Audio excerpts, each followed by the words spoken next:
Hello everybody, this is me Dr. Ranjit Sinha. I welcome you all in my channel English Essences for everyone, 0 to infinity. My dear friends, earlier I gave you many structures in my classroom and even today I have certain structure for you people. And I hope these structures will make you comfortable while speaking English, while writing English. आप जब भी इसे practice करें अच्छे तरीके से, आप देखेंगे कि आपका इंग्लिश बोलना और आपका इंग्लिश लिखना कितना आसान हो जा रहा है।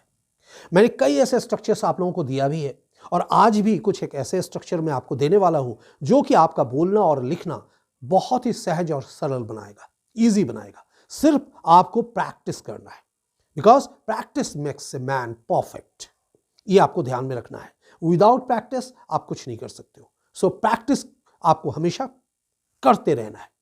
अभी जो स्ट्रक्चर मैं आपको बताने जा रहा हूं वो क्या है, जैसे देखिए आप इन्फिनेटिव को रखें या फिर जेरंड को रखें, ठीक है। जैसे वॉकिंग, स्लीपिंग, डांसिंग जेरंड है, वर्ब प्लस आईएनजी इसको सब्जेक्ट में रखेंगे हम।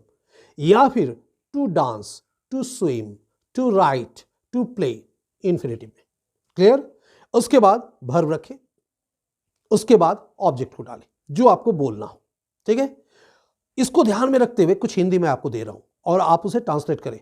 मैं आपको तो बताऊंगा ही, लेकिन कुछ ऐसे चीजों को आप इकट्ठा करें वाक्य के रूप में और उसे आप बनाने की कोशिश करें। देखिए आपका बोलना और लिखना कितना आसान हो जाएगा। तो कुछ हिंदी में आपको बता रहा हूं, जैसे खेलना लाभदायक है या फिर खेलना लाभदायक नहीं है। अब इसे यदि मैं बनाऊं इन्फिनेटिव को डालकर, रखकर, या फिर जेरंड को रखकर, तो इन्फिनेटिव अगर रखूं तो टू प्ले मैं कहूंगा, जेरंड रखूं तो प्लेइंग कहूंगा। अब खेलना लाभदायक है, टू प्ले इज यूजफुल, या फिर प्लेइंग इज यूजफुल कह सकते हैं हम लोग। या फिर अगर नेगेटिव रखना है कि खेलना लाभदायक नहीं है, to play is not useful, या फिर प्लेइंग इज नॉट यूजफुल। आया समझ में? देखिए नेक्स्ट वन के तरफ बढ़ते हैं। नेक्स्ट है अंग्रेजी सीखना आसान है।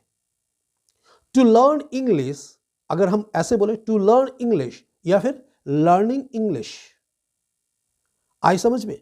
तो to learn English is easy या लर्निंग इंग्लिश इज इजी।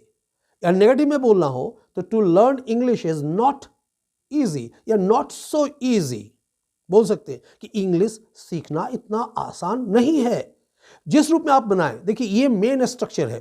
तो to learn English is not so easy या इज नॉट इजी, वो किस तरीके से आप एम्फसाइज कर रहे हैं इस पर डिपेंड कर रहा है। या फिर यूं कहिए कि इंग्लिश सीखना आसान है, to learn English is easy या learning English is easy. Clear है? नेक्स्ट चलते हैं। झूठ बोलना पाप है। To tell a lie is a sin, to tell a lie is a sin, या फिर is not a sin negative अगर करेंगे। या टेलिंग अ लाई इज सिन या नॉट सिन नेगेटिव में बोलना हो तो। क्लियर हुआ? एक और देखिए, सच बोलना कठिन है। To speak the truth, to speak the truth is difficult, या speaking the truth is difficult या इज नॉट डिफिकल्ट नेगेटिव में अगर बोलना हो तो इसको हम लोग इस तरीके से, ये स्ट्रक्चर है, ये स्ट्रक्चर को अगर आप फॉलो करें तो यहां पर हम लोग जेरंड के द्वारा या फिर टू इन्फिनेटिव लगाकर हम लोग वाक्य पूरा कर सकते हैं और हमारा बोलना, हमारा लिखना बहुत ही आसान हो जाएगा। यूं तो इसके बोलने के और तरीके हैं, लेकिन जो मैंने आपको दिया ये स्ट्रक्चर है, इसको आप फॉलो करें और इसके आधार पर आप बोलना प्रैक्टिस करें। देखिए आपका बोलना और लिखना कितना ईजी, सहज, सरल हो जाता है। फिर मिलेंगे इसी तरह के कुछ स्ट्रक्चर के साथ, जहां पर आप रहिएगा, मैं रहूंगा और मेरा ये चैनल होगा, सेगमेंट होगा, English essentials for everyone, 0 to infinity।